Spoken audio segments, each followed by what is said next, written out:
Hey everybody, let's go over today's workout. So for the skill, we've got the plank hold, and we're going to be doing 3 sets of a 1 minute or 60-second hold. You can take as much rest as you'd like between them. Our goal is to hold it for 60 seconds. Now the plank hold we're looking for is on the forearms.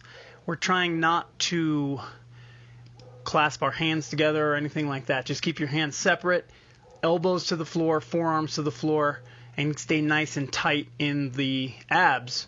Butt should be slightly higher than your shoulders, feet should be together, and nice and tight throughout the core. The tighter you are in your core, the less pressure on your shoulders, and hopefully a little bit easier for you to do. If you cannot hold it on the forearms, the other option is to go to the top of the push-up, which is elbows extended. Same thing though, keeping that tight core throughout. And we're going to try to hold that for 60 seconds. We do it 3 times. And that's our skill. Then we're going to move on to the WOD today. And we've got a green, blue, and black. They're essentially the same thing. The rep count is a little different in each one. So the way this works is if we're looking at the green, you're going to do 30 knee push-ups, 30 glute bridges, and 30 sit-ups. Then you're going to do 20 knee push-ups, 20 glute bridges, 20 sit-ups. Then you're going to do 10 knee push-ups, 10 glute bridges, and 10 sit-ups. And that's the whole thing. We're going to do that for time. In the blue, it's going to be push-ups instead of knee push-ups, but basically the same. Black, same thing there. But you'll notice the rep counts are different. The blue, we're looking at 40, 30, 20, 10. And in the black, it's 50, 40, 30, 20, 10. So let's talk about that push-up. In the push-up, we're going to be starting with elbows extended. You bring your chest to the floor and then lock the elbows all the way up at the top. Make sure we're getting full range of motion here, all the way down, all the way up.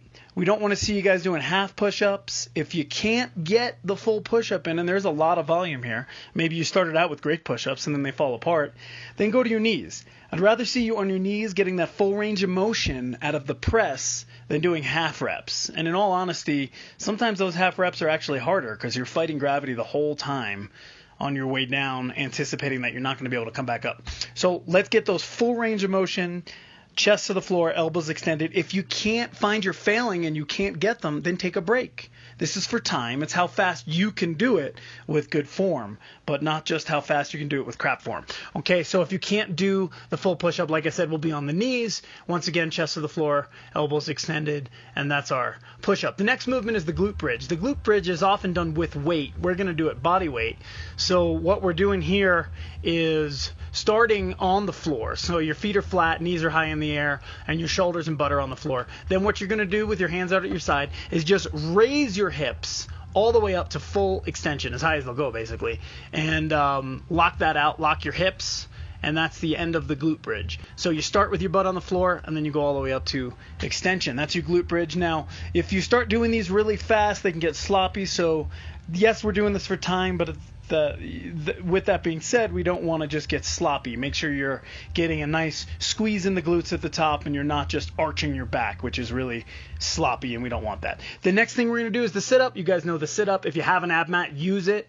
If you don't, we're just doing a sit-up without it. Same standard that we do in the gym with the ab mat. We're going to touch the floor behind the head, touch the floor in front of the feet. Don't touch your heels. Don't touch your feet. Touch the floor in front of your feet. And that's your full rep. Obviously, we're going to butterfly the knees, so knees out.